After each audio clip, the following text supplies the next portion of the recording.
Bonjour les quatrièmes, voici donc la séance 3 de notre séquence 5 sur migrants et migration. Nous sommes page 278 et au deuxième moment de notre séance sur la presse, analyser le pouvoir de l'image.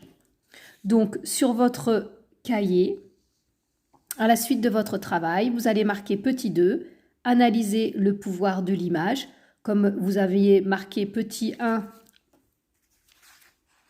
choisir ces mots. Et nous allons étudier ce document 4, page 778, une image qui a fait le tour du monde. Cette image que vous voyez, cette photographie, a fait la une, c'est-à-dire la première page du journal national géographique.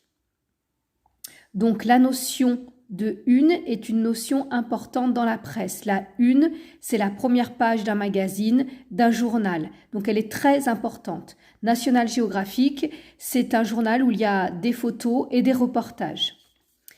Donc cette photo a été prise en 1984, au moment où il y avait la guerre en Afghanistan.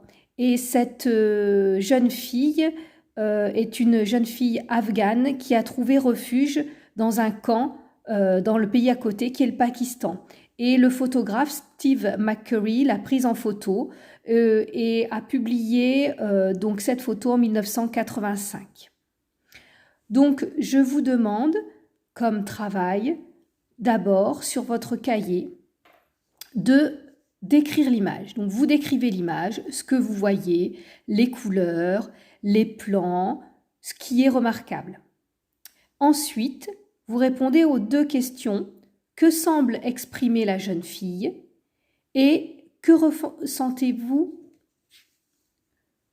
et comment ressentez-vous son regard?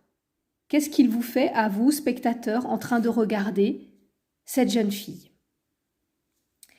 Ensuite, vous traiterez les questions 1 et 2 de la page 278, toujours sur votre cahier. Question 1. Pourquoi National Geographic a choisi de placer cette photographie en une, c'est-à-dire à la première page? Pourquoi cette photo? Quel est le but du journal en mettant cette photo en première page? Et la deuxième question, en quoi cette photographie peut-elle illustrer le thème des migrants et des réfugiés? Puisque maintenant on a vu les notions de migrants et de réfugiés. Pourquoi cette image peut illustrer ce thème? Bien, je vous laisse réfléchir et travailler. Vous pourrez regarder la vidéo suivante pour la correction.